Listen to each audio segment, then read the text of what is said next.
Hello, everyone. My name is Dominic Neighbors. I'm a current Forum Program Manager with Local First Arizona. And I just want to thank you guys all for joining us in on this conversation, this very important discussion around diversity and inclusion within the realms of built environment professions and workforces. Um, I'm just going to go over a few housekeeping rules before we get started. Um, if you could mute your mics if you don't already have them muted. We're going to be doing Q&A at the end of the session, about 30 to 45 minutes. So you can drop your questions in the chat bar, and I'll be sure to be keeping an eye on those. So once we get to the end of the session, I'll have them pulled and ready to go. And if you want, you can go ahead and introduce yourself to everybody else who's on the call in the chat bar. And I'm actually going to go ahead and pass it off to Gary Nelson, who's the immediate past president of the NOMA Arizona chapter. Thank you, Dominic, and good evening, everyone. As Dominic said, I'm the past president of immediate past president of NOMA Arizona, and I wanted to give you a little bit of background about NOMA for those who are not familiar. I see a number of our members on as well, and welcome as well. This started about 50 years ago. NOMA was created 50 years ago at an AIA conference in Detroit by 12 African-American architects. The architects were feeling not included, they felt they were not being included by the AIA because of being Black. The AIA was not really attentive to what their concerns was increasing minority and women participation and inclusion in the profession and the growth of that, and community service, giving back to the community. So fast forward 50 years and the percentage of Black architects remains at 2%. The percentage of women who leave architecture within 5 years is up to, I believe, 80-something percent, 35%, I'm sorry, 35% leave the profession of women. People of color is not well represented in the profession. And why is that? A number of the reasons that we've been talking about for a while. And one of the reasons is racism and sexism. It's a fact of the reason. In 2017, myself and many of others on this Zoom created NOMA Arizona, the 19th chapter of NOMA. And we started it with 3 premises. One, to be 100% inclusive. It did not matter of your sex, your gender, your sexual orientation, or your race. You were 100% included. Second, we give back to the community. We want to be there for the community. From communities we came from, we want to be there. We want to represent the unrepresented and speak for those who cannot speak. We wanted to show children K-12 for people who are architects and interior designers, contractors, people in design construction who look like them and speak their language. And we were there for each other through camaraderie, fellowship, and friendship.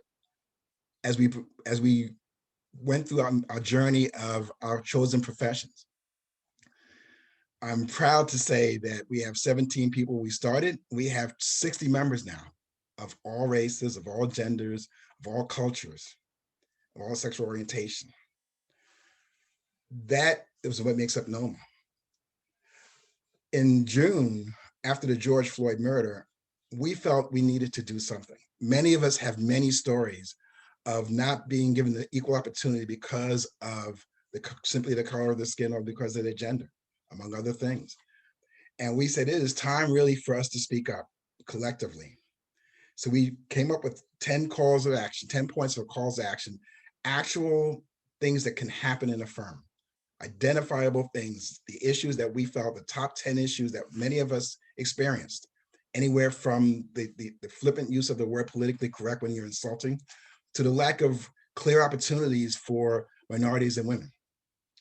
That led to us presenting our 10 points to 25 to 30 companies in the Valley, including the Urban Land Institute and Arizona, Local First Arizona among them. And from them, talking to Kimber and talking to Mark and MRED, we said, we want to take it a next step further.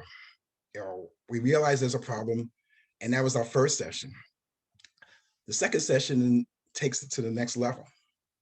Thank you again for being part of this, and I'm going to turn this over to Kimber to continue.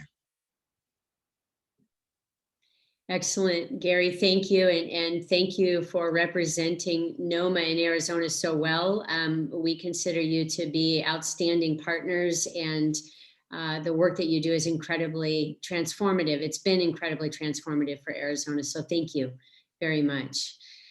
So welcome, everyone. I'm Kimber Lanning with Local First Arizona. You're part of the forum discussion. Forum is a program of Local First that is focused on the built environment. Our goal is to advance conversations around diversity, equity, and inclusion in the design space, but also to advance communities in the built environment within communities that actually represent the communities where things are being built. So often, as we know, the design professions, the process tends to not be inclusive, and we want to encourage multimodal transportation, affordable housing, walkability, and really prioritizing health and well-being for entire communities. So the forum discussion is very diverse. I hope that you'll stay with us and join the conversations that we're having. We have a long-standing partnership with MRED in advancing conversations around people who are really actively pursuing real estate, which is an industry that really lacks diversity. At Local First Arizona, we want to make sure that locally owned businesses at every turn have opportunities to be successful and thriving. And there's a real marriage that can be made between local independent businesses and high quality developments that include and represent the communities where they're built. So welcome once again. I work with Dominique, and we're excited to have you here tonight. I want to thank all of our panelists, and I'm going to hand it over to Mark. Thank you, Kimber, Gary, Dominique, very good job setting all of this up. I am the director of real estate programs at the business school at the university. One of those you've heard people refer to as MRED, which is the Masters of Real Estate Development program, but we also have undergraduate program. We have a real estate research center. In the relationship with Local First Arizona has grown out of a explicit objective that we have in our real estate programs, which is not to teach our students to be deal doers, but to be socially and environmentally minded community builders. And this is an important part of building resilient, diverse, and desirable, sought after communities. And so we're happy to be part of this conversation. I'll share one simple statistic before we get this started.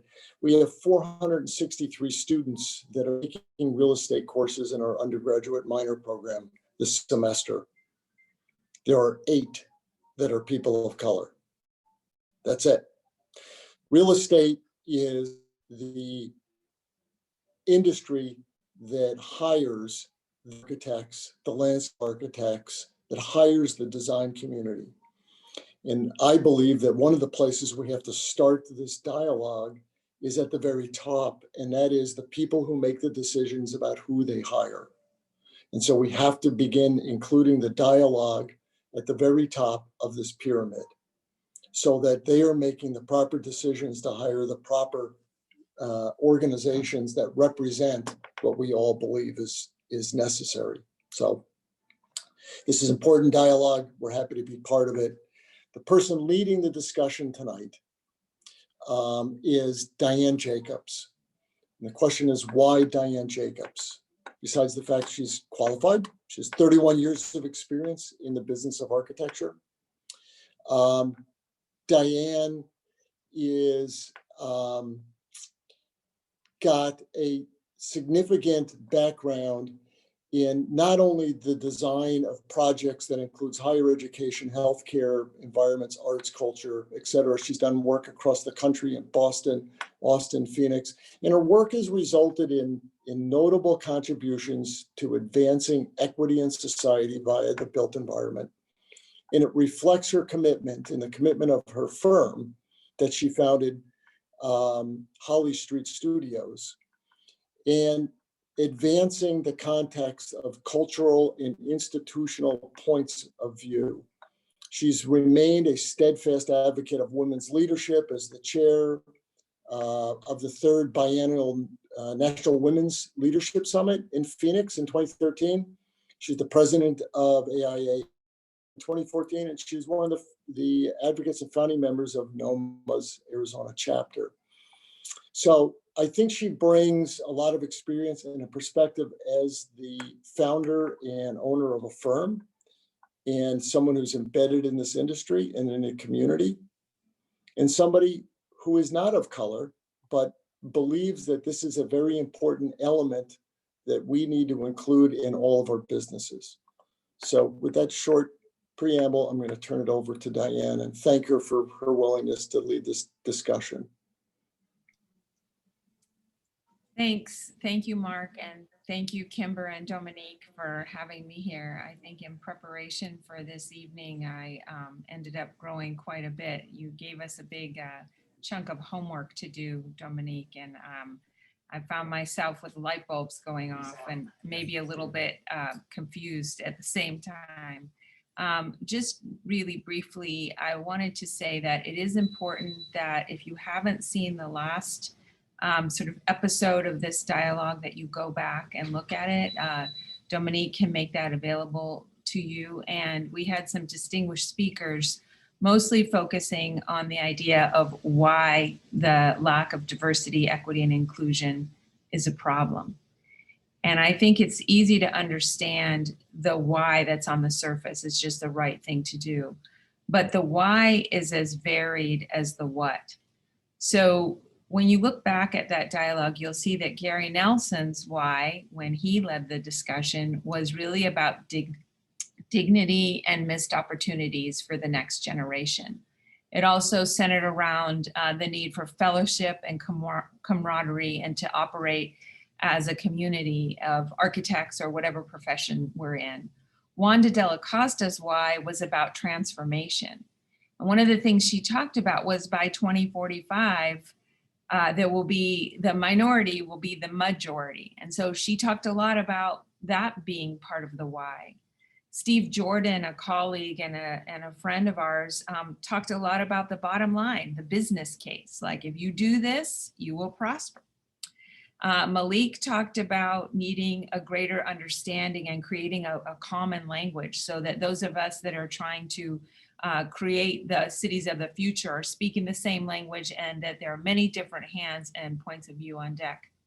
And then as George led the discussion, his why had a little bit to do with the Justice Department and how clients are demanding that companies be diverse, equitable, and inclusive.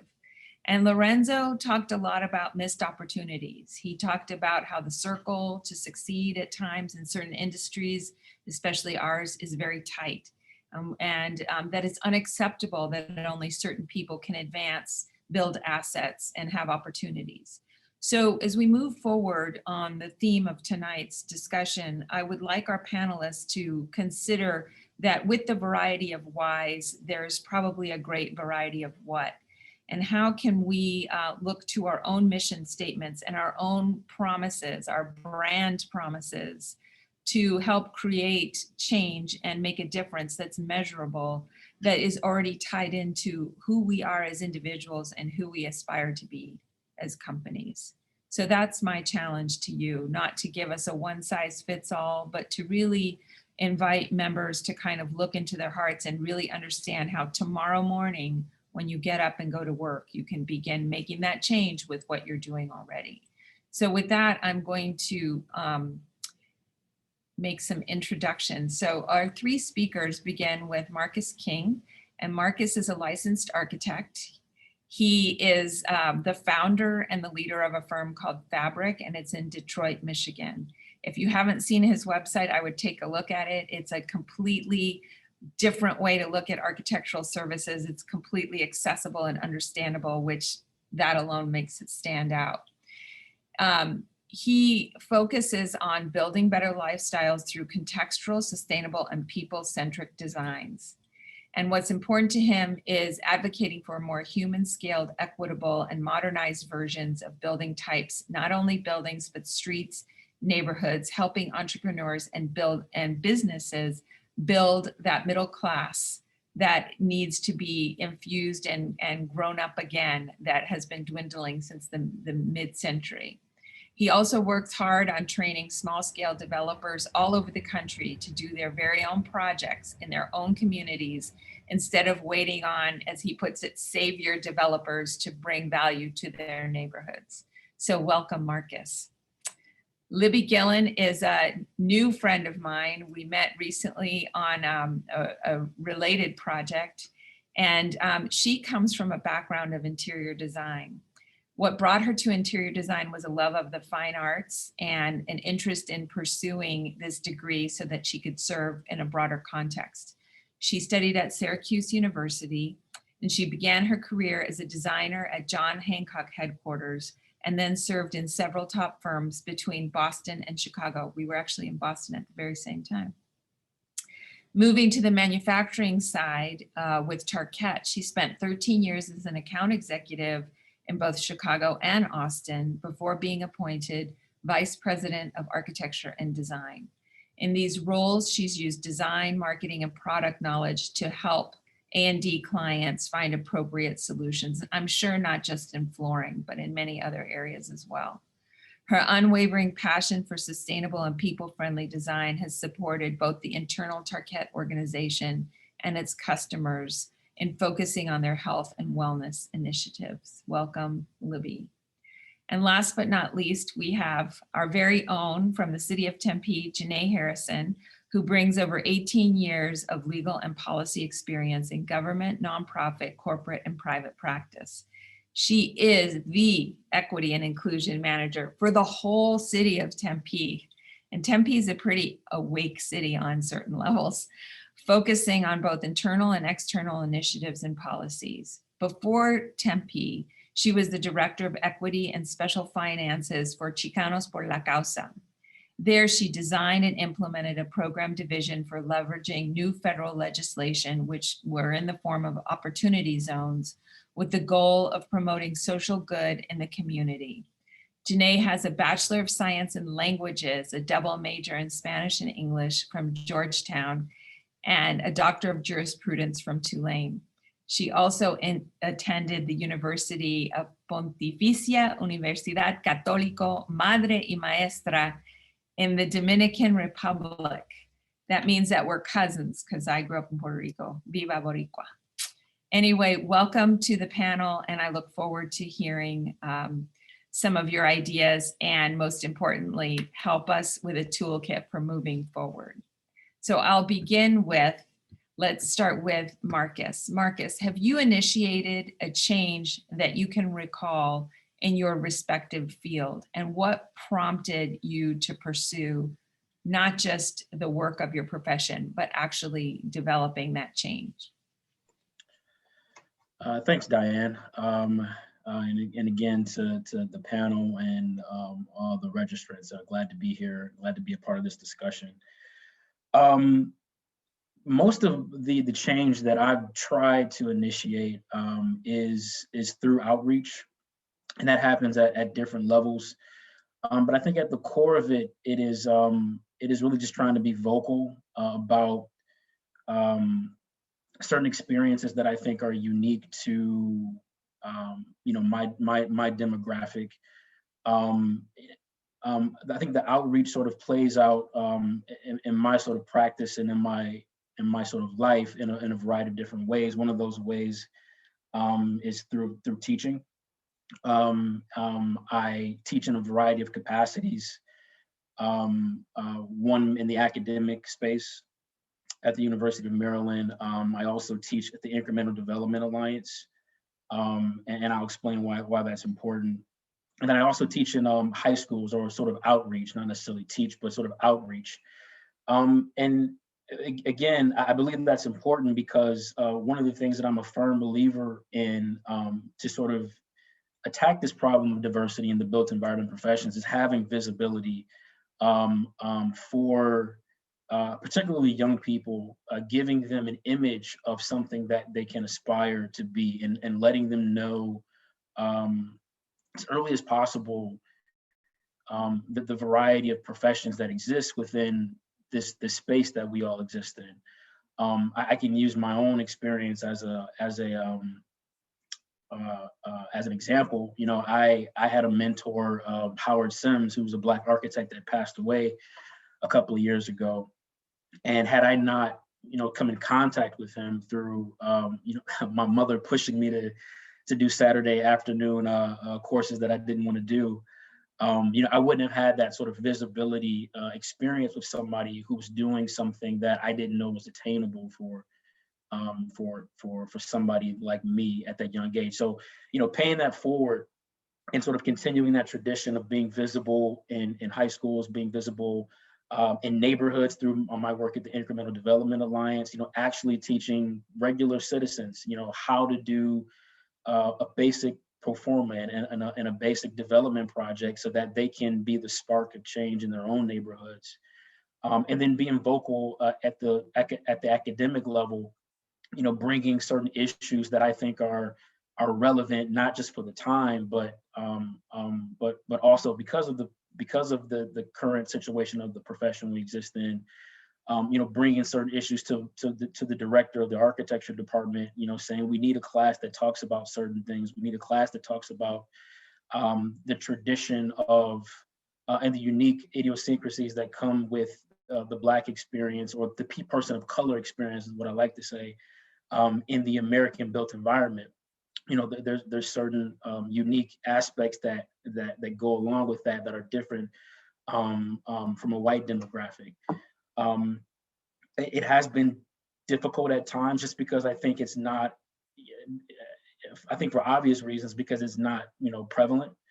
But I think it's something that still needs to happen. And so I push forward in all of those different auxiliaries, and have made some pretty good headway so far. Marcus, how critical is it that those that, you know, walk in your shoes and get engaged in dialogues with schools look like you? How can anybody sort of within the profession who has something to offer kind of take on that task the same way you did? Yeah, absolutely. I think there's a willingness to, I think, serve and really go beyond. And I think it sort of taps into one of the whys you mentioned, right? The why is that we need diversity just because it's the right thing to do. Also because I think it helps with sustaining our profession as we go forward, as our country, as our culture becomes more diverse. We're going to need to tap into the variety and the breadth of demographics. So, you know, I would say to, you know, leaders of all sorts of firms and organizations in the built environment that, you know, you have to, as leaders, take that first step to, you know, maybe step outside of your comfort zone and start to reach out to some local high schools.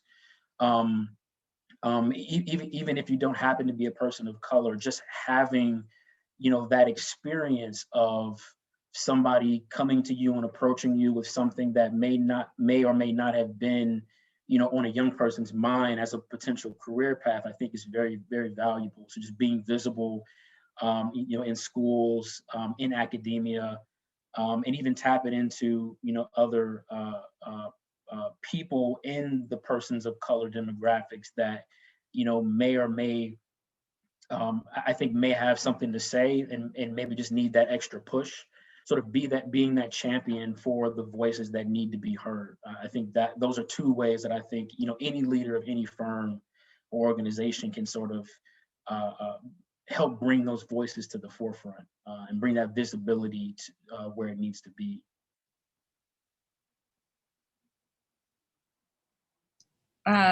Libby, do you want to take that one on? Within your industry and beyond, what has compelled you to initiate change?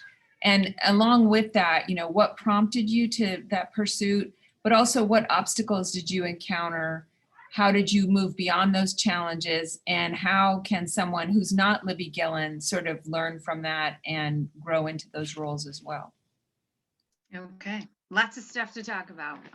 Thank you all for having me here. I'm in Austin, Texas, and happy to represent. But I do love the form of this question because it did make me think about, okay, when did this start? It didn't just start last year, you know, with George Floyd or anything like that. But my first kind of awareness in wanting to change something was the representing of a female in design, a female, you know, as an interior designer, but a professional female, professional Black female, and then being successful, not just being status quo, but being successful. So I thought that was an important part of that first development, and how I wanted to change things and, you know, move myself forward, but bring others along with me as I was doing that. And then when I got into the sales side of things, I got into flooring.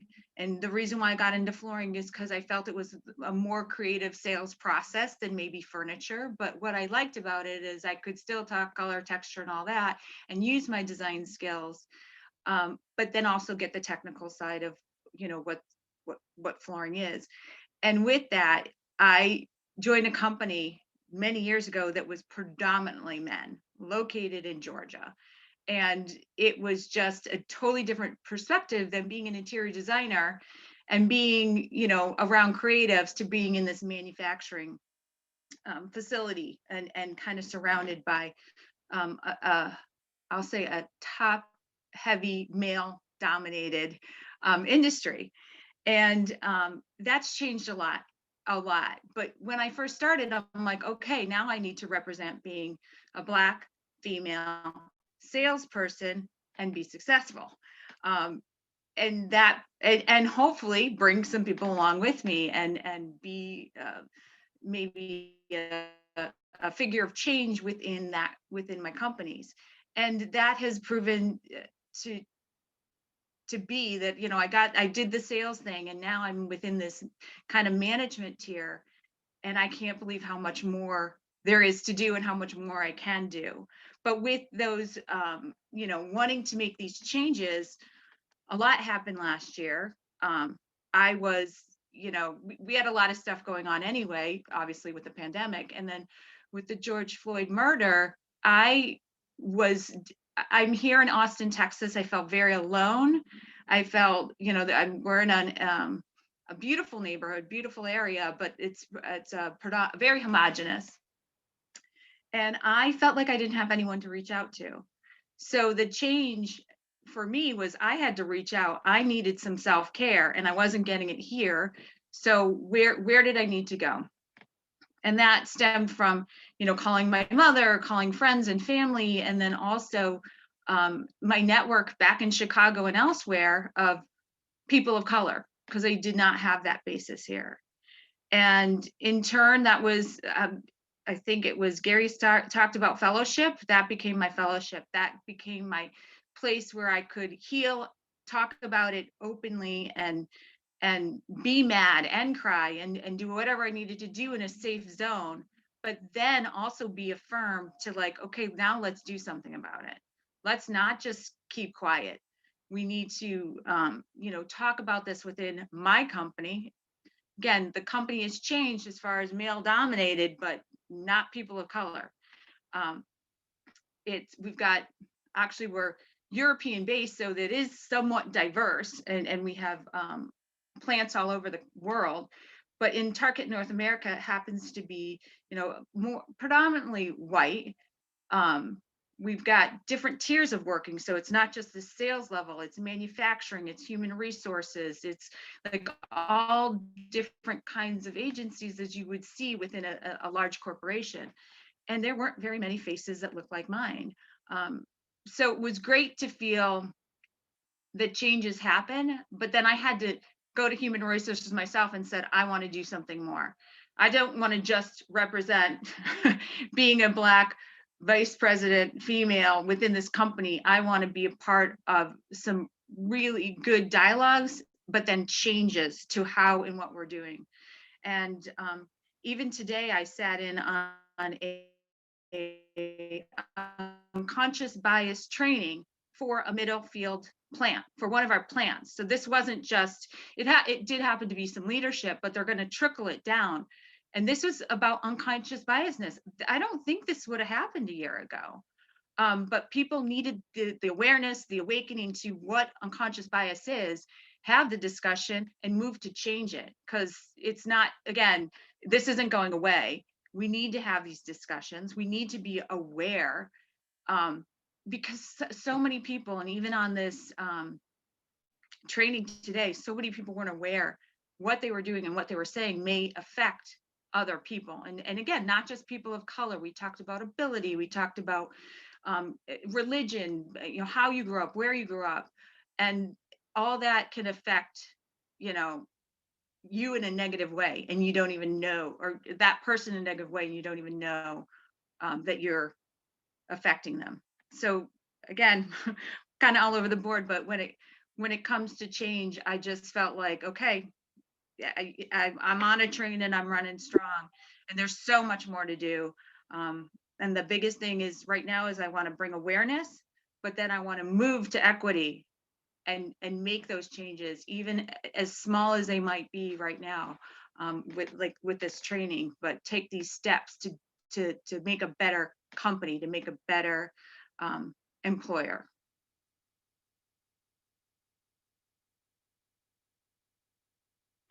I see a common thread with what Marcus shared, and let's see if Janae jumps on that thread, even though they're very different answers. So Janae, can you share with us some change that you initiated and pursued within your field, and maybe some of the obstacles involved as well? So what's really interesting is I, of course, from the city perspective, will have just a little bit of a different tilt. But if I may take a little panelist liberty to begin by saying, I think you all are all rock stars. I secretly wish I could be you. I told the team, I said, the only thing that I can do is come close by getting Architectural Digest, which isn't even close to what you do. I already know, but I truly admire your work. And so I'm humbled and honored to be here and share this panel with this illustrious team. From the community perspective and the municipality in particular, I'd like to talk about a little of the how in the problem, right? The solution within the problem. You cannot move to solution until you have the underpinnings of both budget and policy that are built into your work, right? And so the city of Tempe has not only an anti-discrimination ordinance that's been in effect for decades, but now equity is built into our budget analysis. So if you truly want to understand how to navigate challenges, how to curtail questions of commitment to this, one, you create the strictures of what are your guidelines, what are your guiding principles within your organizations that say these equity, diversity, inclusion, diversity, equity, and inclusion, these policies are embedded into our values, our missions, our SOPs, our I don't care. Culture eats policy for lunch, so it's also embedded in your culture. The second thing is don't just give lip service to the idea of doing this work, but also allocate budget and budget line items to do this work. Because undoubtedly, even when times get tough as they did with the pandemic, there's going to be a call into question of what comes off the table of the work that you're committed to. So if you have not embedded this policy change and this commitment to inclusive and equitable and diverse practices, not just in what you've written, but how you're funding the work that you do and how you choose, if I put my mind into maybe what some of your projects will be, what projects you choose to do, what funding you choose to partner with, what are the organizations or the corporations that you're doing this with, and what are you calling them to task to do to support you as well from a monetary perspective. So that's number one. The second thing is from a municipal perspective, and I would love to overlay what I imagine is like in your world, but people say in politics, you have to count to 4. If there's a council of 7, I need to count to 4. But more than counting to 4, which I would say might be your partners or your CEO and your board of directors and those people that you have to get in buy-in from. When you do this work, counting to 4 or counting to the majority of a board of directors vote is only the beginning of the work. Really what has to happen is the work has to be embraced by those that are actually executing it. Those are your frontline people. Those are your subcontractors. Those are your receptionists and the people that are taking calls. Those are your hiring teams. Those are the people Libby talked about bias that are viewing things. If that's a socioeconomic, if it's looking at an AMI, if it's looking at the area that you're choosing to invest or do design work or do revamping of neighborhoods, are you actually counting not just to 10 with your leadership, but also from the people that are making the work happen so that they understand the importance of what you're doing? The final challenge that I think is very obvious in this industry and in this field is whether you actually have community buy-in. You can have a project that in your mind and in the sterile environment of your work is excellent and it's stellar, but you bring that project to a community and you can have more holes riddled in it than as if you had nothing to begin with, right? No project that you even decided. So oftentimes we say, let's not solve a problem that doesn't exist, number one, but how do you answer the question of what the problem is? How do you do design work? How do you improve the built environment? You do that by first asking the people, I know I'm giving you things that you already know, asking the people that are being affected by the environment that you're building. The problem and the challenge of that is oftentimes we have recurring faces and recurring voices and recurring thematic issues that you're already familiar with. So the challenge for us as people that touch this field in multiple kind of capacities is to make sure that those voices that usually aren't there are present. Does that mean when you're doing design work, when you're doing your structuring, when you're looking at your budgeting, have you provided childcare for people to actually that have 2 jobs and 3 kids to have a voice in what you're saying? Are you offering these sessions at off hours, off-peak hours, in the morning, in the evening, so that you're not addressing a community at the end of a project, you're integrating a community throughout the pendency of the project. I think those are both problems and solutions. I hope that was on point for you, Diane. For sure. I'm so my hand is sore from writing all these notes. I am imagining that many people on the call whose names I recognize are in a similar position, you know, very interested and open, and also committed to the local first and the forum community. So I imagine that our individual mission statements sort of embed within them these ideas that you're presenting, Janae and Libby and Marcus, but at the same time, it's often unclear as to the how. So one of the ways that we've been able to grow our practice is doing a lot of public work, and we have the city of Tempe, luckily, as one of our clients. And I do think it's important that when cities demand of professionals, they do public outreach, that we step outside of our comfort zone, consider ourselves part of the solution. Don't just say, oh, well, there's 4 people at this meeting onward, but we speak up and we demand and put in the extra time to say, you know what, we need another meeting. We need to have it at a different time and we need to hear from everybody. So these are the things that are kind of the day-to-day. You know, we may not be in a position to hire people and do these bold strokes, but in our teeny actions every single day, we can help clients, you know, begin to hit their mission statement.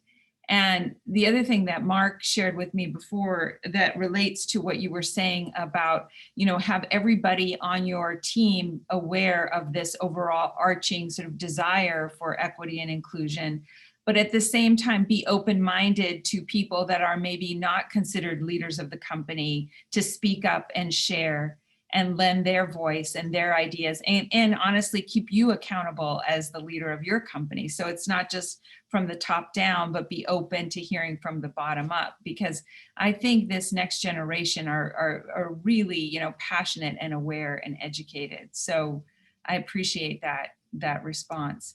I do want to circle back to the next question, Marcus, I'll throw it your way too, is that, you know, there are many examples of, you know, how to get involved and be present and bring along the next generation. But do you have specific tools and resources that firms and organizations with a desire to make this happen can use tomorrow? And also, how do you recommend that we look back maybe every quarter, maybe every week, maybe once a year, whatever's workable, to see if we've really made effective and positive change?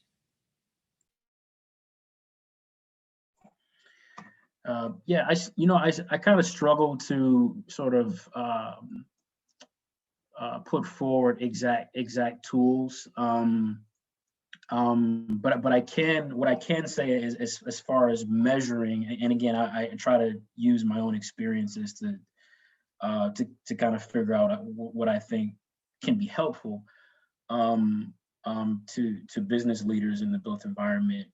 You know, is having this sort of touch points, and they can be very informal. I think, again, because people within the within some of these areas that a lot of projects are happening, the demographics, they have a unique set of experiences that I think are relevant to the discussion of projects, primarily of use. And again, if you're not engaging both the end user and within your organization, those that diversity of idea, you're not necessarily solving the problem. So I think just touch points.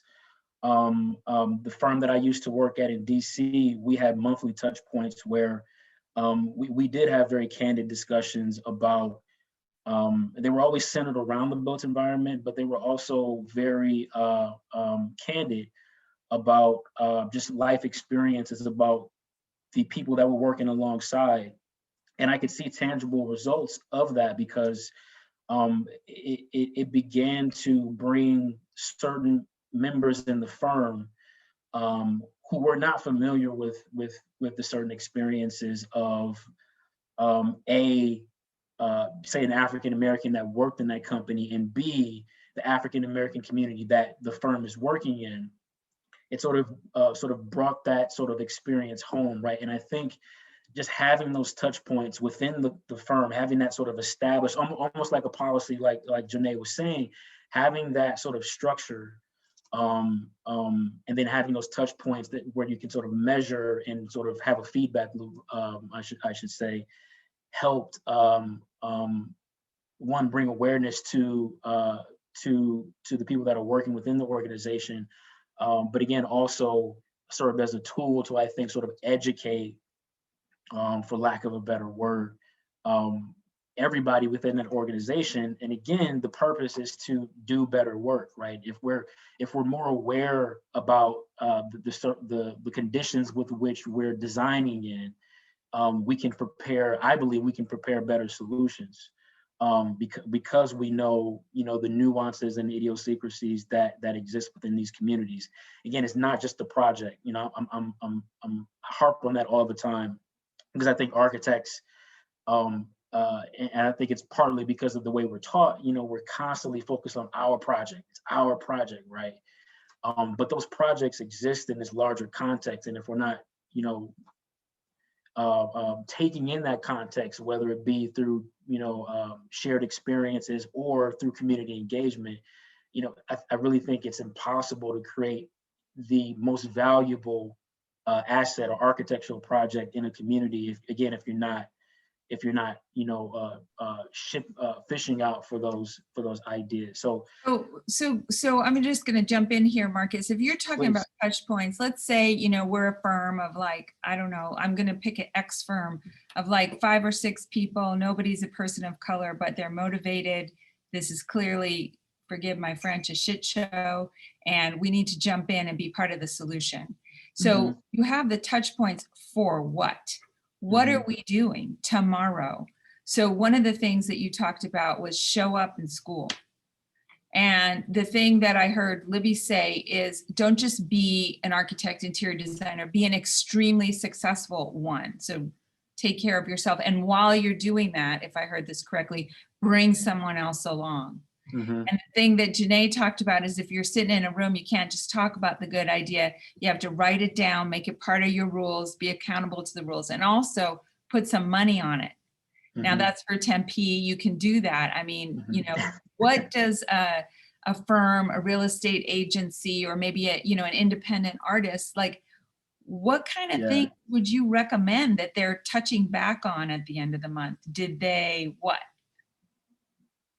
Sorry, I'm putting you on the spot, but I'm no. This is great. I mean, because you're making me think about it. But I think what you're touching back on is, well, I think the circumstance that you brought up, I think, is a unique one to this conversation, but not to the diaspora. But I think it really starts at that sort of one.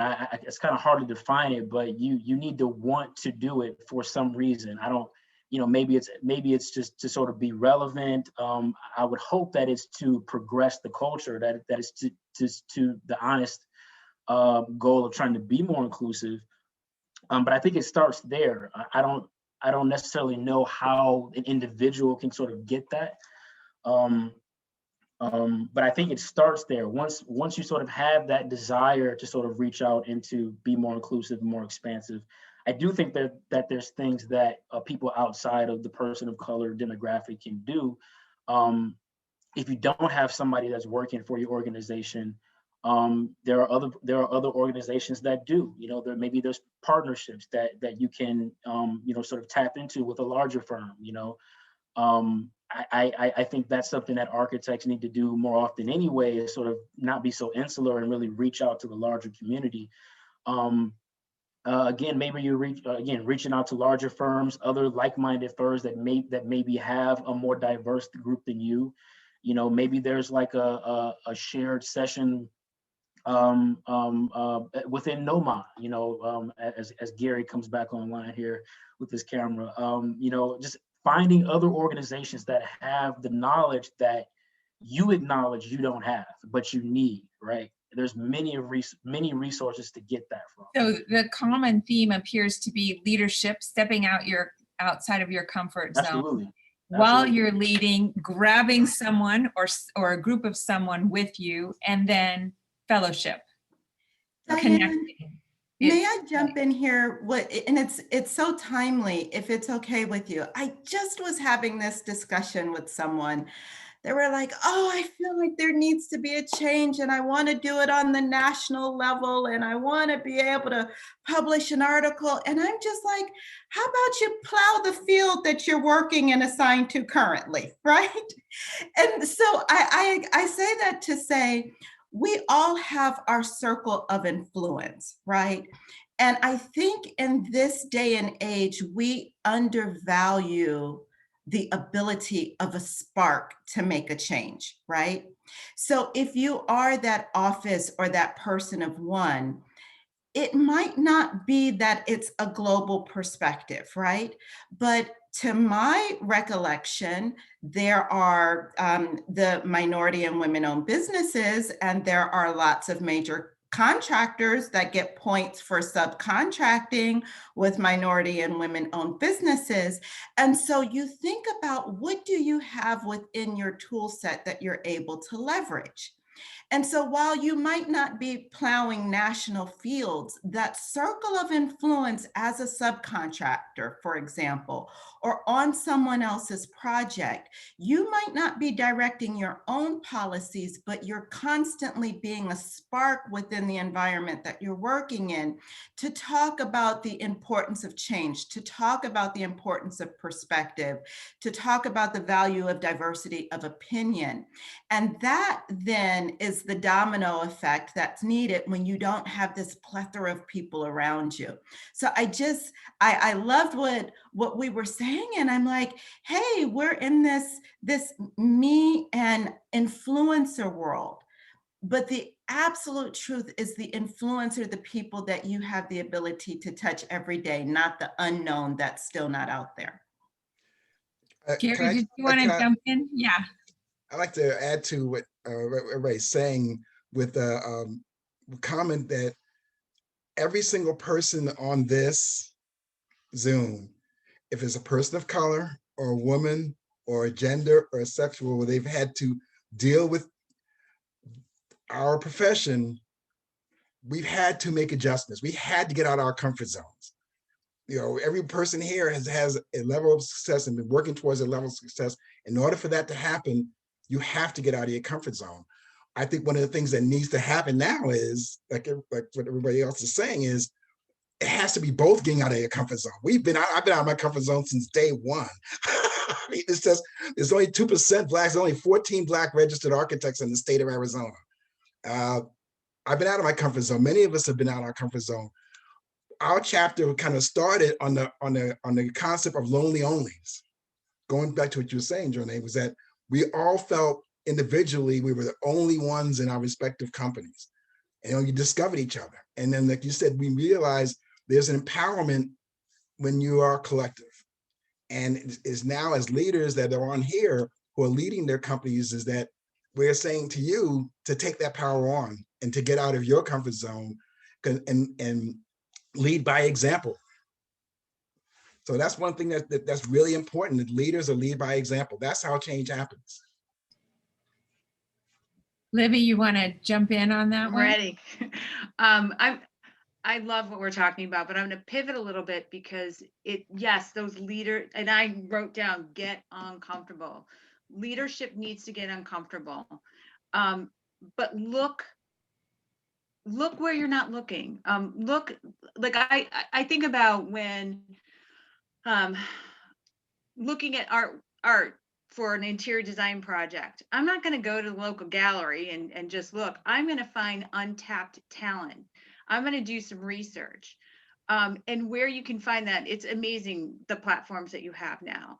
Look for a artist of color doing something really different or something like that. And the other programs that I see that are out there to help, I'm going to young people. That's where I'm, thinking about. ACE mentorship is something that I've also participated in. And it is amazing because even if you are not a person of color, some of these kids, high school kids, are not aware of what architecture, construction, and engineering actually is. So even if you're not a peer that they might, see, you're still educating them on something that they could be. And you're educating on something that they may never thought as a career. Like, my mom says I have to be a doctor or a lawyer, because that's when you've made it. But ACE mentorship has been great. I've participated with it here in Austin and then also in Chicago. There are other just mentoring programs that you can get involved in to, again, get information out to the young people. I just did a middle school career fair. And, I talked about being an architect or a designer, and the things that I talked about with them, because they're only it was 7th and 8th grade. Do you like playing Sims on video? Do you like video games? Because if that's the case, you might like building buildings, because that's what robotics, again, that might be a career in engineering, because that's what that is. And some eyes were open, some were like, yeah, whatever. But, you know, getting to those young people, no matter who you are, no matter what level you are, and I think, Diane, you even said it, is that even within your firm, if you've got the young people of color, or just even young people in general, they're going to be more open and firm to different ideas than you might even be. So you might want to reach out to them and say, hey, how can we engage in like a different opportunity? Diane, your group does a lot of civic and community centers, and that's how you and I got tied back together, was the work you did for the LGBTQ community. And it's amazing work, but you looked at those people using this space as your stakeholders, and they really, you said it, you know, they helped design the space, and then once it was designed, they even transformed it again. So again, you know, I'm putting all my money. I've got a 17-year-old who's about to go to college. I'm putting a lot of money on her because they are our future. Yeah, they get it. You definitely get it. I think it is really interesting. I tend to hire by instinct. I realize that there's a lot of skilled people coming out of architecture school, but since we're a 10 and under size firm, a lot of our hiring really has to come about through compatibility. And I just hired who I thought would fit, and we have, knock on wood, an amazing sort of retention rate.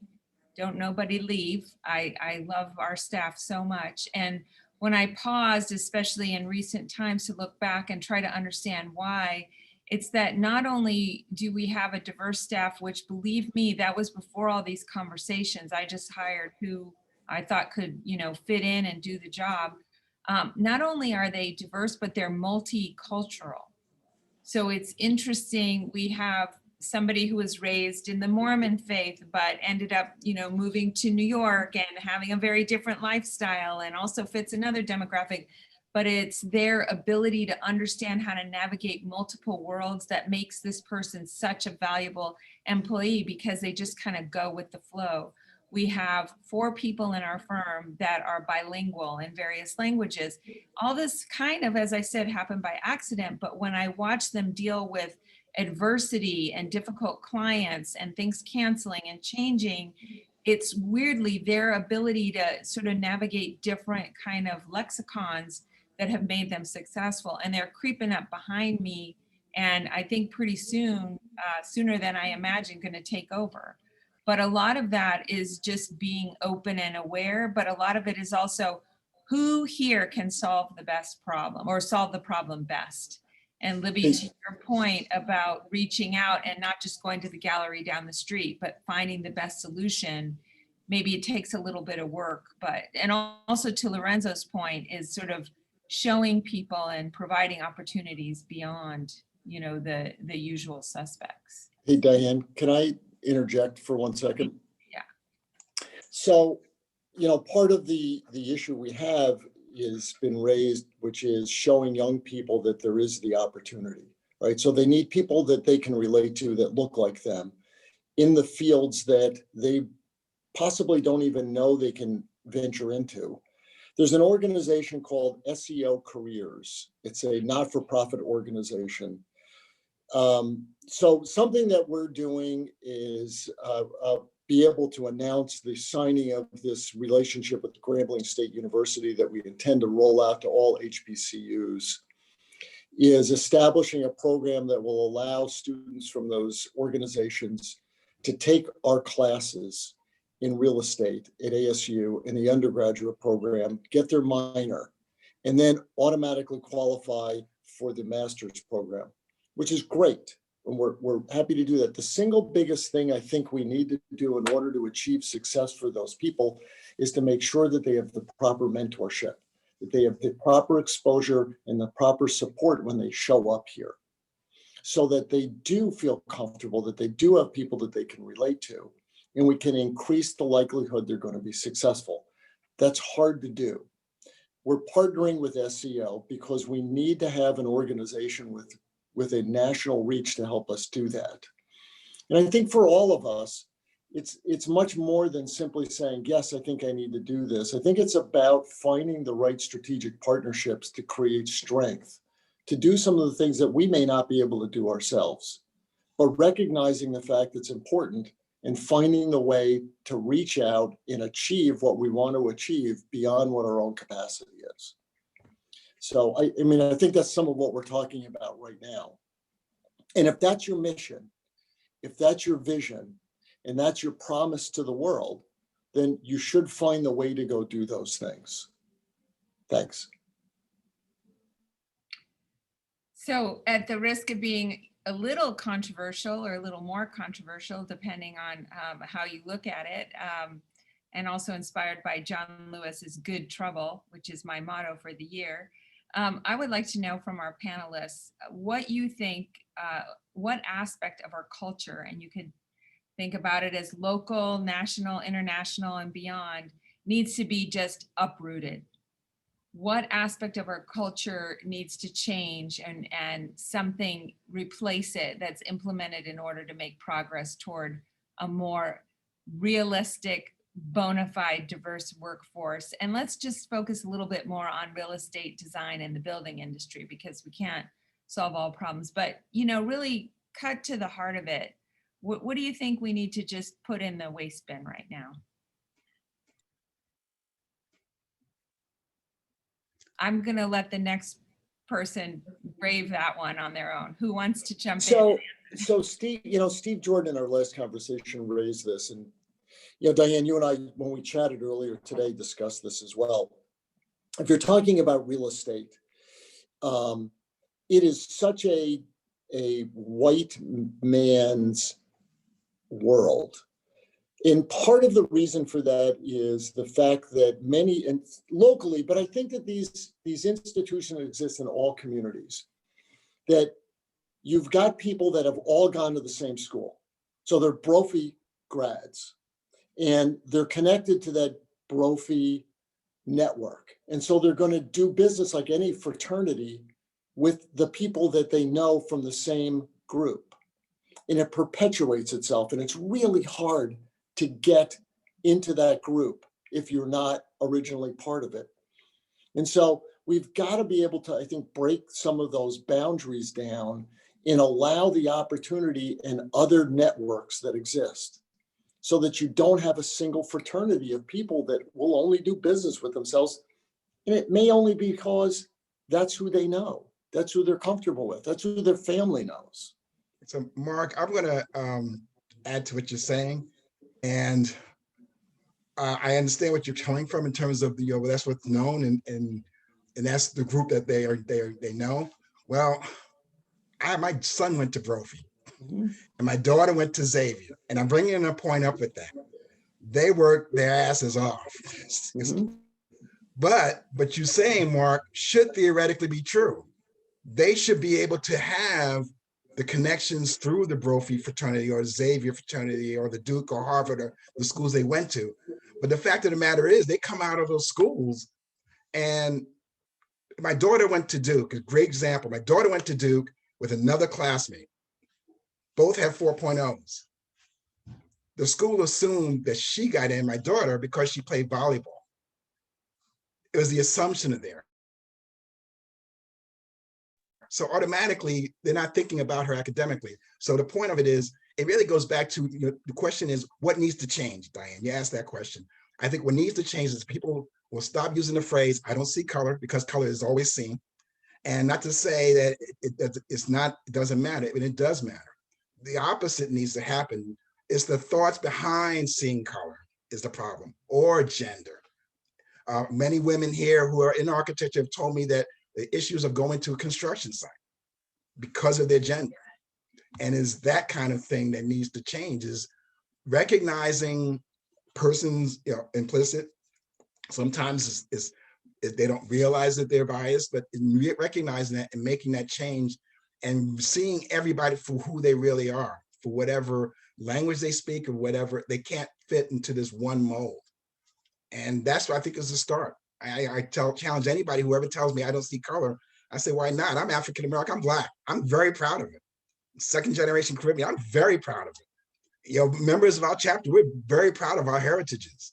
We wear them on our sleeves. You trust me, we do. And why can't that be that way when you walk into the office? Everybody doesn't have to be the same. And we're all part of this built environment for making change. You promote that through your leadership, Gary, when you're in our NOMA family and our NOMA meetings, which are open to everybody, you do not want people to introduce themselves by what they do. And so you have changed the dialogue, which has caused us to change our dialogue. And now we know by example. So when you're around the table, you're not asking, well, I'm General Vice President of Operations, to the 3rd degree, but you're saying who you are, where you came from. And a lot of times that is what you're bringing to the table, not your title. But you led that. And I think that's an important lesson that we can all take away. Yeah, I think this is, if I could interject at this point, I when you asked the question, I really began to think about it. And I think all the points that are brought up to this point are extremely valid, but I want to take it in a slightly different direction. Because I tend to look at these issues at a sort of structural standpoint. And I think that the entire, speaking of structure, the entire neighborhood structure, I think is something that I think needs to be completely uprooted, and I would argue sort of revert back to some first principles. And here's what I mean about that. For those that haven't read it, it's a great book called The Color of Law, and it is a fantastic treatise about the policy, the conscious decisions that were made to structure the American neighborhood, and it's just speaking from an American context. That neighborhood structure has been beneficial for some and has been very detrimental to others.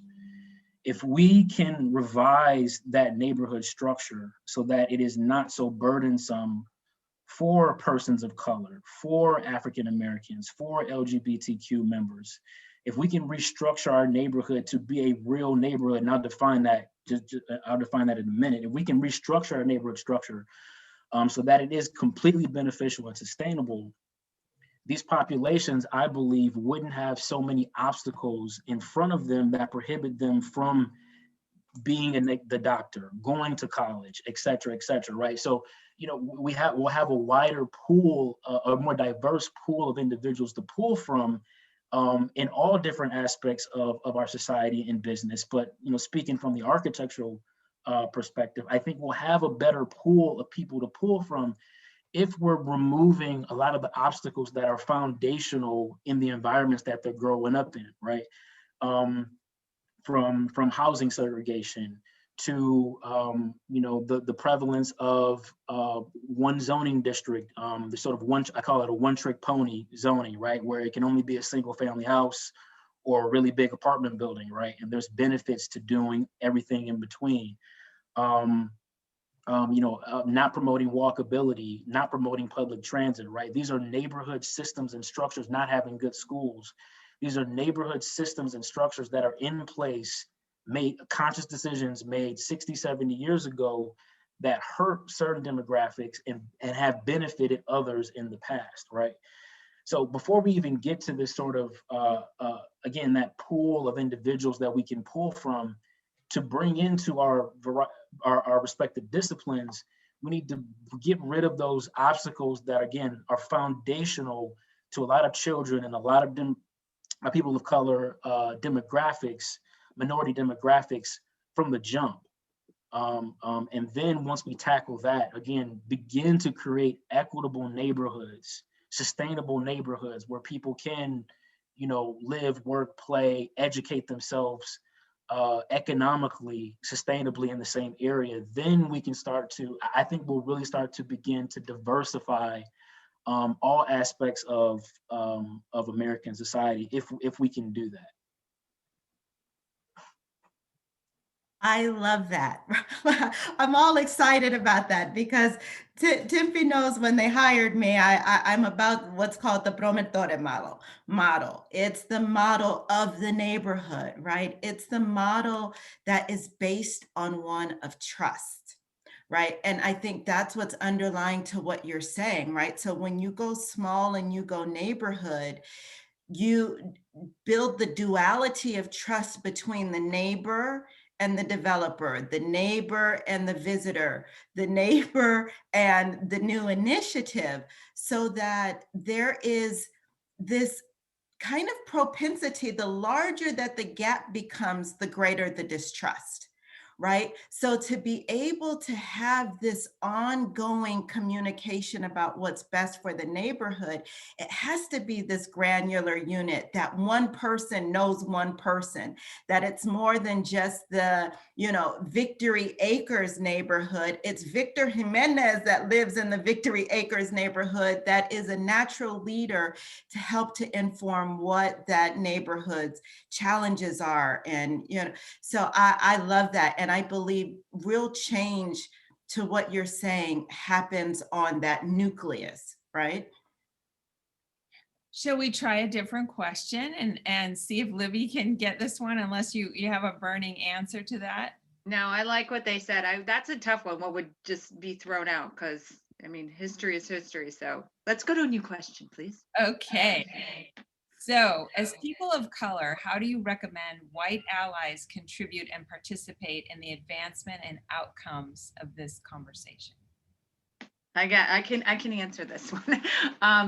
Allyship is really important to what we're discovering in our company right now, and what I am actually talking with a lot of architects and designers about.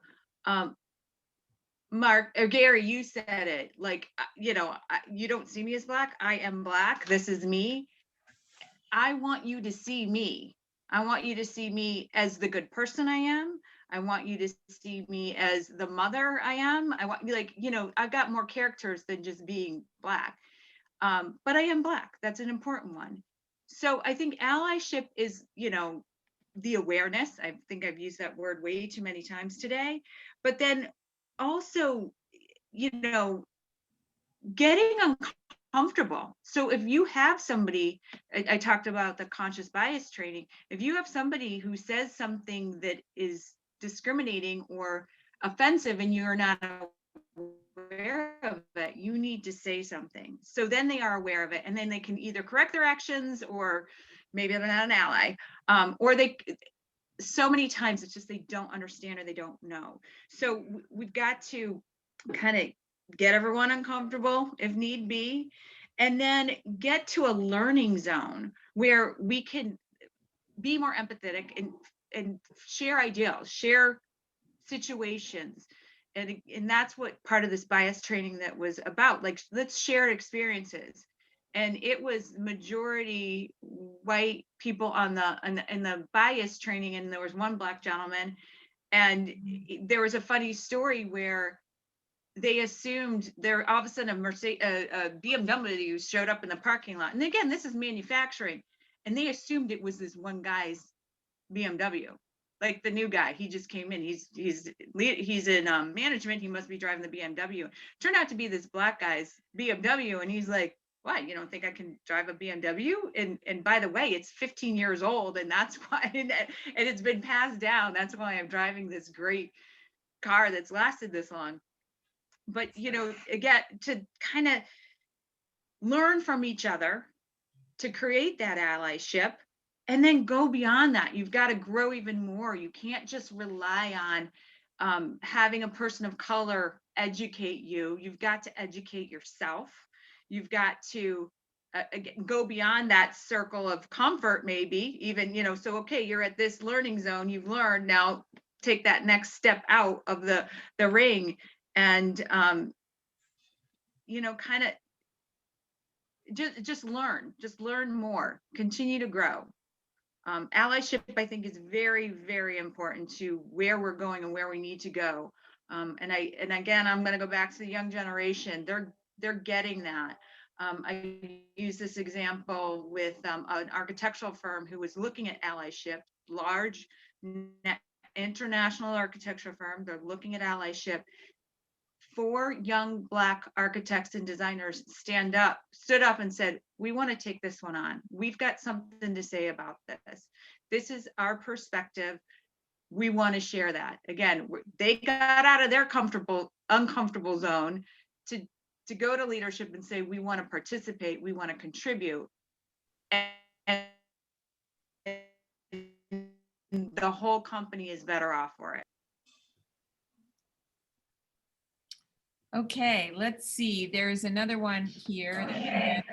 Diane, this Yeah. is Kimber. I would like to chime in on that one if I could, just really briefly. I think it's important for white people to ask, if you're looking around the room and everybody around you is white, if you're on a panel, if you're at an event, if you're leading a discussion and only white people come to the discussion, it's important that you ask yourself why and take those steps to make a change. I mean, it's small gesture, but I've told at least a dozen people so far this year, they've invited me to speak on their panel. I say, who's on your panel? If they tell me it's white people, I say, I don't do white panels anymore, period. And they're just like, oh, yeah, okay. It's like, it's up to us. And again, that's small, but it's constantly elevating and reminding people, if you're in an all white space, it's not okay. It's just as simple as that. The other thing, thanks for saying that, Kimber. I love Kimber. I'm not doing white panels anymore, just so you know. I love that. I love your fierceness, and Kimber, as you all know, is just a tremendous leader. Really quickly, we've heard a lot about privilege, white fragility. That's not where I'm going.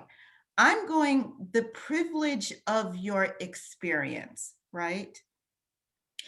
There is, how can you be an ally that contributes? One, I loved what Libby said, educate yourself. When you continue to go to BIPOC people, I will tell you, and I will be as honest as Kimber was just now, we're exhausted. We're exhausted in doing the educating because this is an environment we also are living with and having to process emotionally, mentally, and physically. So the ability to educate yourself and listen, don't come to speak, come to listen. Those are two amazing tools that you can use. But the privilege of your experience, and this is independent of race, this is privilege of number of years in an industry, to say I can be an ally by not just being a mentor to someone, but being a sponsor. I'm not sure if you all know the difference between mentorship and sponsorship, but mentor are the words that you give, the books you give, the resources you give. Sponsorship are the doors that you open for someone. Right? It's the room that you allow someone to come in that they otherwise would not have been, but because of your privilege, you've sat at that table for a long time. So for me, those are three great tools. I'm just about to drop in a road in the chat. There's something called, we did having and understanding tough conversations on race. One of our presenters during that conversation did an amazing job on what allyship means. He can do it better than I, the do's and the don'ts of allyship. Take a look at it. It's about 45 minutes. Scroll through if you want to. If you don't, look at the whole thing, but that's there too. I think that you nailed it, Janae. You really did, about how we're exhausted.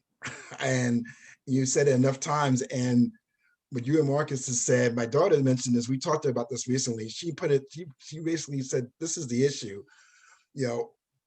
We can't be the nail to put it on the wall, and we can't be the hammer to put the hammer. You have to be the hammer. We can't do both. We can't, you're asking us to put the nail on the wall, then actually hammer it. And this is where the need is. You're right. We're exhausted. With that said, I still welcome people to ask me questions, whites who have never asked me questions before. And I had a conversation with a general contractor last Thursday.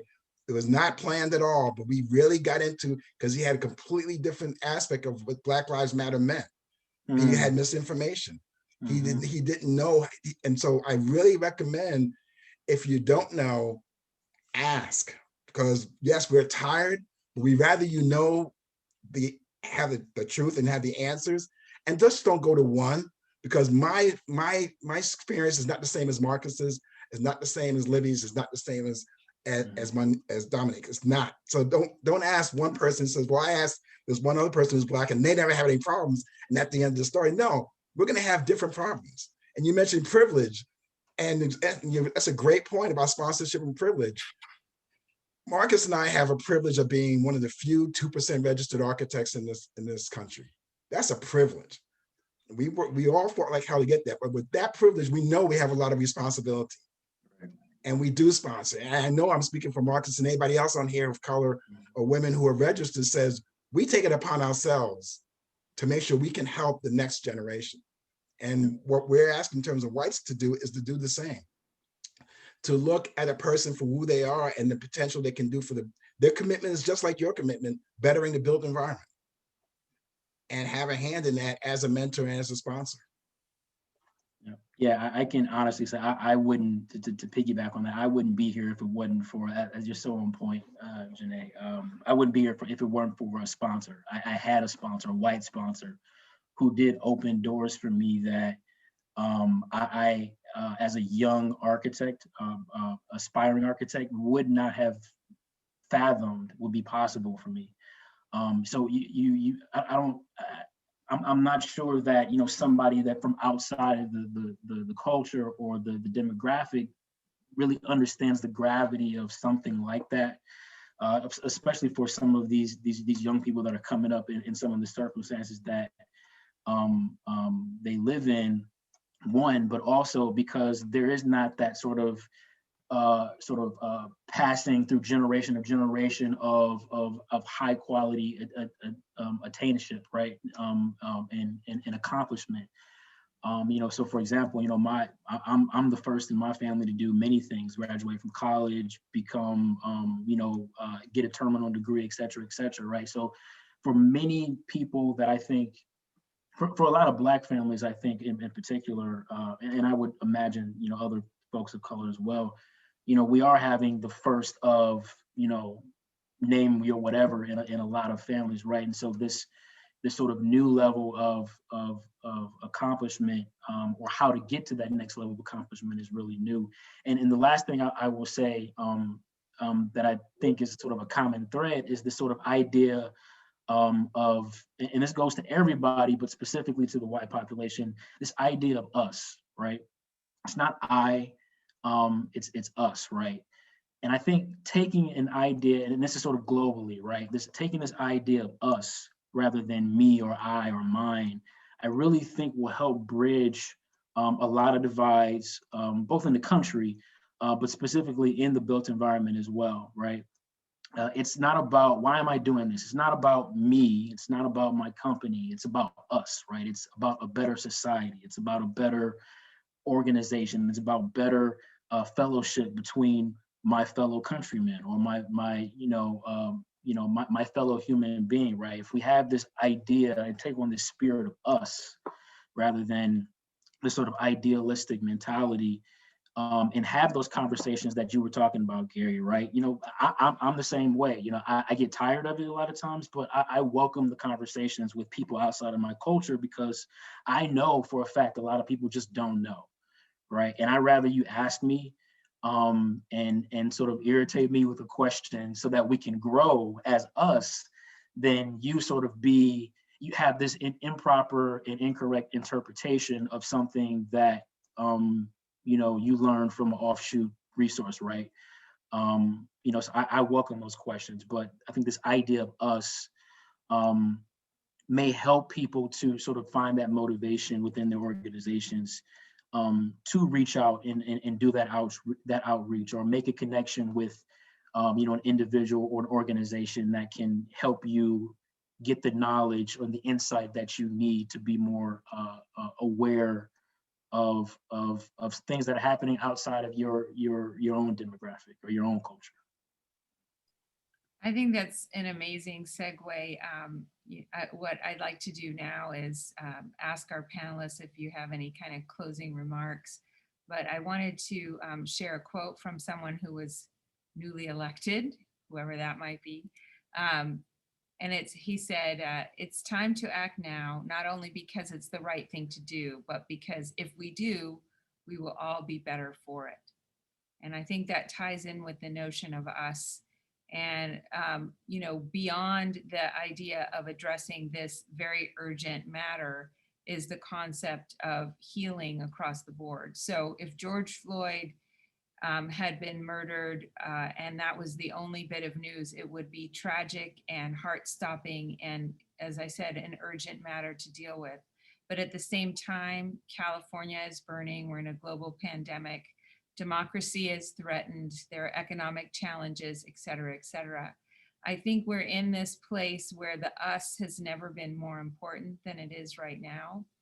And I will say that as I reflect on this, it seems to me that the most radical act right now is really twofold. The idea of being generous or having generosity, and the idea of being honest and open.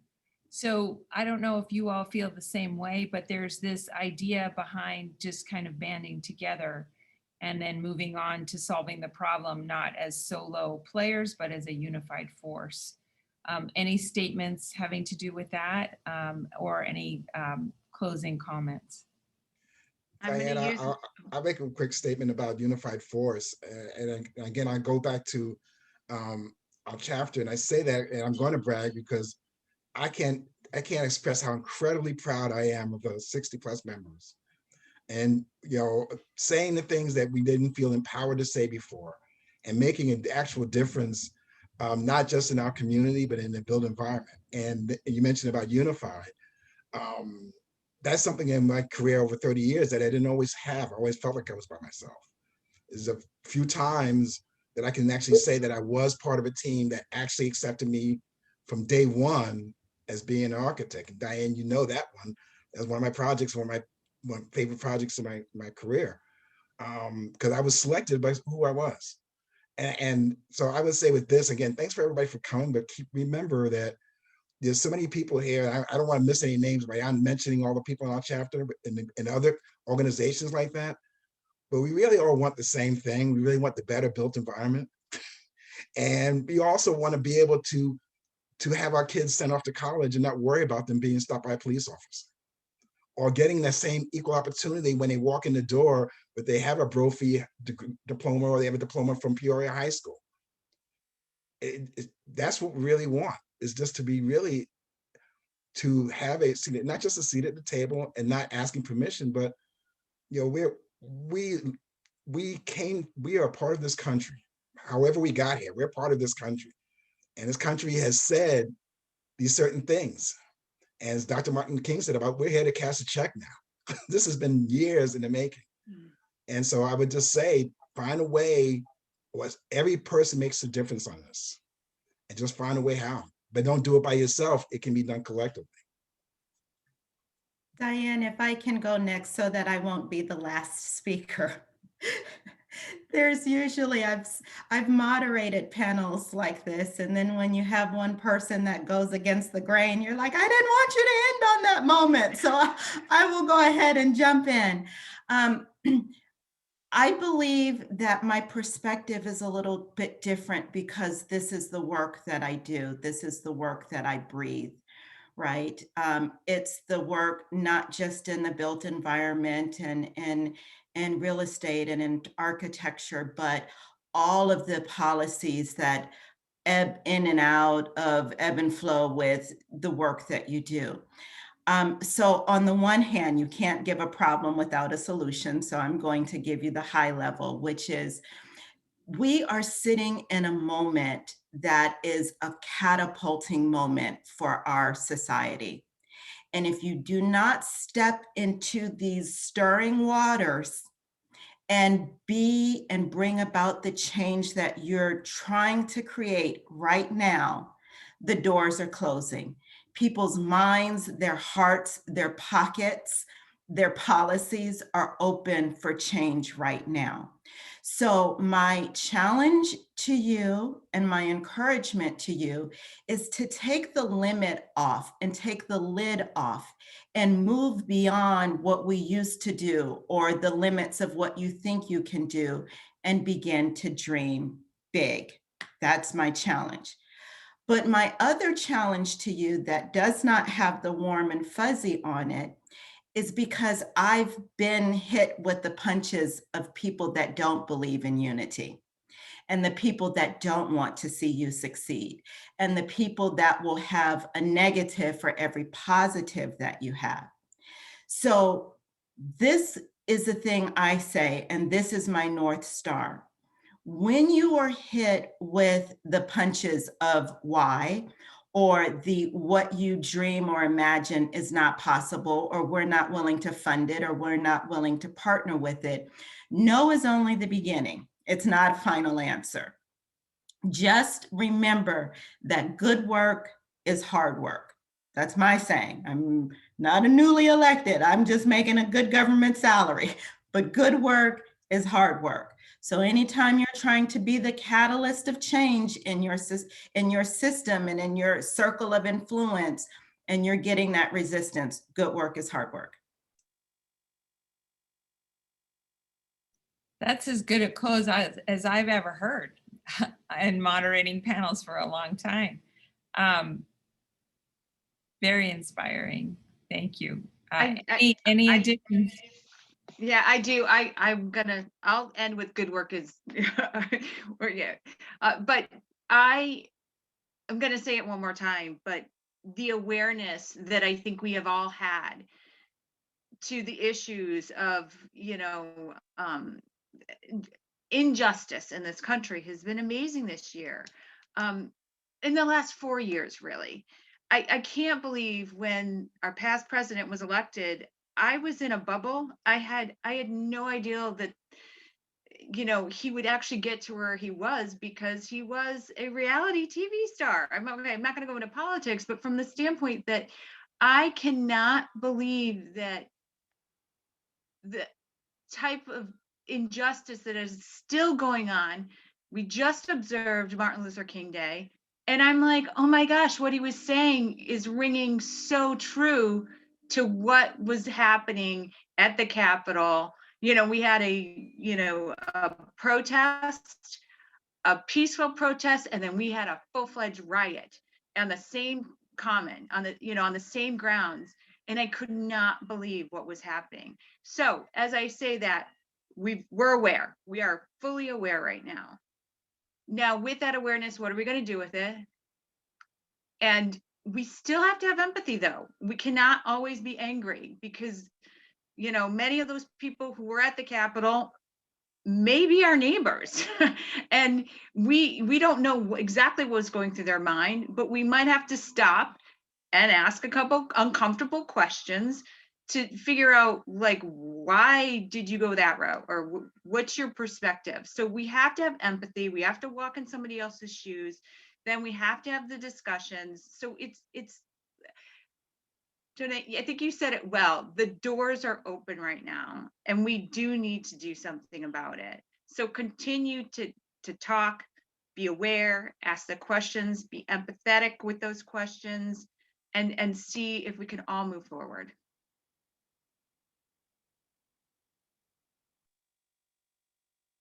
I'm ready. So a small tidbit of Gary's favorite project from, I don't know, feels like a million years ago. When we met, we were baby architects. I was hired on an initiative to bring women on board, and Gary was hired, I think, as part of the initiative to bring minorities or people of color on board, but we didn't really know that. And we were hardworking, talented, kind of crazy people as part of a team, and the team didn't know that. And we just saw each other as, worker bees, and we've been inseparable since. So that's our group. But I will say sponsorship is a multi-way street, and I owe a huge amount of the success of Holly Street Studio to Gary J. Nelson, who was my sponsor, little known fact. So it works in all directions, sideways, up and down, young to old, old to young, and everywhere in between. And I don't mean to put you on the spot, but I wouldn't be sitting here, I'm pretty sure, if it wasn't for you. So, not only do we need to kind of heed the courage that we get from one another, but look back and look forward together and be grateful. So you never know where that grace is going to come from. I do know that we opened it up in the chat for questions if anybody wanted to type anything, but if somebody has something to say or a question for our panelists, you can type it or you can speak up if you like.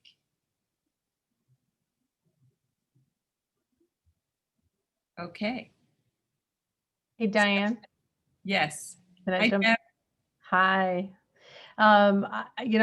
This has been a real fantastic dialogue, and I'm very thankful that I was able to listen and learn so much of what you said. And Gary, because he was part of our, joined us for a bit on our DEI committee that we stood up recently at ULI Arizona. But I mean, I'm part of an organization that is living so much of what you said, especially at the onset of this conversation, with trying to make inroads and to make changes and make a difference. And I know that the Urban Land Institute, from a global perspective, national and global perspective, is really, taken some steps. And it's been an interesting process. It's been a learning endeavor for sure, no doubt about it, and we'll continue to learn. But it's not easy, and a few of you mentioned it, and it's this kind, and Mark mentioned it.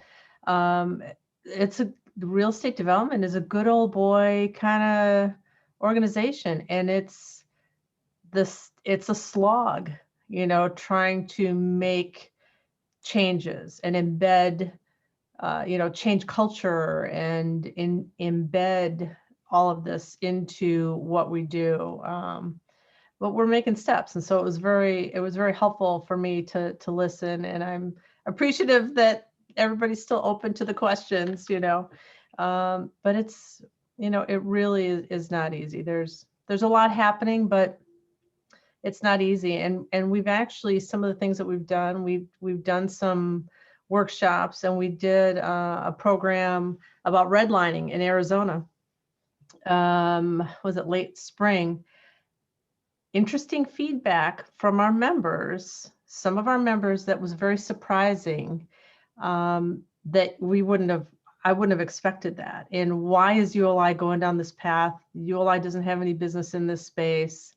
So, and that's a small amount, but we're still dealing with that too. So it's, and I'm open to any future conversations. So if anybody has any ideas, for me, and I will be calling some of you, I think, I'm pretty sure, but please reach out to me as well if there's things that, ideas that you have that might help us on this path, because it's going to be a journey and it's not going to be easy, but there's strong commitment from, top down, bottom up to make something happen. Thank you, Deb. That's great. I would love to have a continued dialogue with you about how we might partner together on identifying high school students of color that might be interested in the design professions, and maybe pooling the professionals in our two networks to provide that sponsorship path. Yep. I think that'd be great. And I know ULI is active, and you all may be familiar with these, but there's REAP. There's Pathways to Inclusion, which is one, and REAP, REAP, another one, real estate, and it's escaping me what it is, but trying to embed some programs in there to create a pathway, to bring folks in. So, and sure. We do an urban plan too. The program that we do in the high schools reminds me of the Sim City conversation. I can't remember who was talking about that. But that's there's some changes being made actually to the fundamental components of urban plan. So it's redevelopment of a community that we do in high schools, so a lot very similar, but Kimber would be awesome. Great. Thank you. Part of change is one of the things to let people know that NOMA nationally has a program called Project Pipeline, which you mentioned about K through 12. I'm not sure how much real estate and development is in it, I think it would be great if it's part of it. I just don't know. We're exploring that, having it. And so I definitely recommend that if you're looking for something that might already exist, and you just need to add a component of real estate development, that's one thing to think about. So there are things that are out there, already established programs that might need that component that's just simply missing.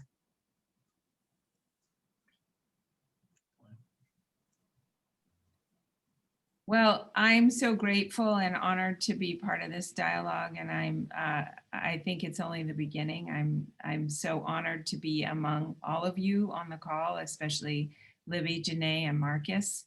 And it was great fun and also eye-opening to work with you, Dominique, and Kimber. You're my hero. So thank you for this. And if anybody has any closings, now's the time. Diane, somebody, well, Dominique just dropped Marcus's LinkedIn account. So I know my husband follows your work, Marcus, and is a huge fan, follows you on Instagram and is in That's his great. fan. Libby's LinkedIn account just went up. Dominique, thank you for doing that. I noticed in the last round, Diane, we didn't get to hear from Marcus, and I wonder, not to put you on the spot, but did you have any closing remarks that you wanted to share? I think I wrote down what I was going to say, but I think people, both Janae and Libby, sort of touched on it. I think the only thing I could add to that was the fact that I am excited for this. I think people have mentioned young people throughout this conversation. I am excited for because of the younger generation, but also, you know, I try to find the positive in all circumstances, no matter how small they may be. And I do think, you know, not getting into politics too much, but I do think that the recent years of our country, we have sort of become more globally, or nationally, I should say, aware of some of the issues that maybe some people thought we didn't have issues with anymore. I bring that up because it does play into, you know, the professions that we interact with. That, you know, these sort of, again, these structural systems sort of play themselves out in all variety of our lives. But I think the combination of people being aware that, yes, this is still a problem. Yes, we need to do something about it, in concert with the younger generation, which I consider myself to be on the fringe of. But this younger generation and how they talk about each other, talk amongst each other, explore ideas, curious about each other. I think that is a great hope for our country, and hopefully begin to remove some of the divides that I think have sort of persisted within our society, and then themselves play out into our workplaces. So again, leaning in on taking that awareness and leaning into the younger generation, taking their lead and their zeal, combining them with your experience and tools, I think is a deadly combination in a good way, to help us really solve a lot of issues and solve our diversity problem. So I'm really excited to be a part of this conversation. I learned a lot from all the speakers here. So I hope that we can, even outside of this, continue the dialogue and continue the connection. This was absolutely enjoyable.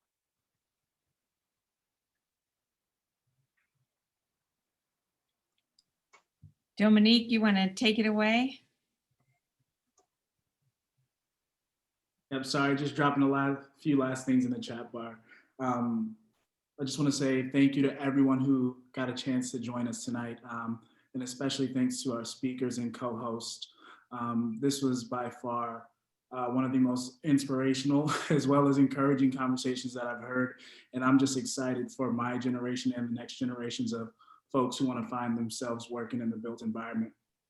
Just to let everybody know who's on the call, this session was recorded, and we plan to use it as a tool, and we'll be sending it out along with other pre-session resources or post-session resources provided by our speakers. So be on the lookout for that in your emails.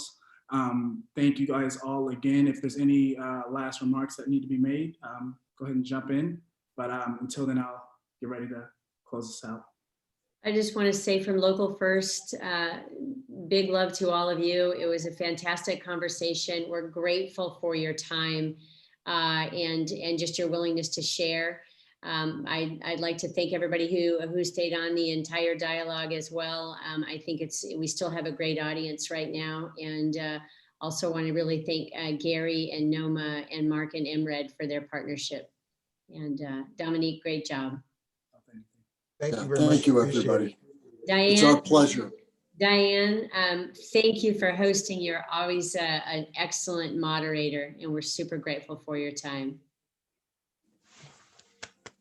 And your inspiration as an architect.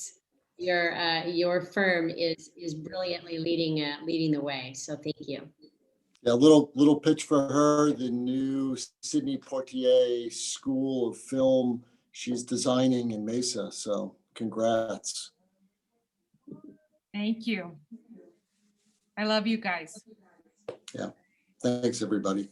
Yeah, we're all proud of your success, Diane. I believe we had that one.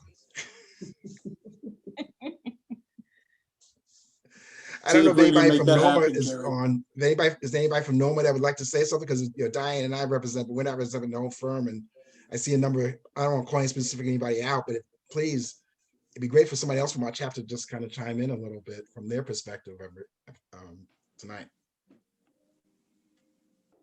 Hello, everyone. This is Carlos Murrieta.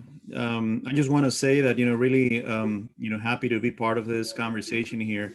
There's a lot of really good ideas, and I think as NOMA as an organization, we have a lot of responsibility, to keep becoming knowledge, about all of the issues, from all of our members and all of the rest of the society, and trying to implement as much as we can, any of these different practices that we have.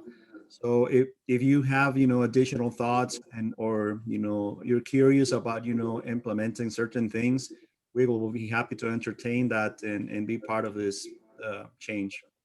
Thank you very much. Thank you, Carlos. Nice to have you with us. All right, everybody. I'm going to go ahead and end the call now. You guys all have a wonderful evening and enjoy your weekends in the next couple of days.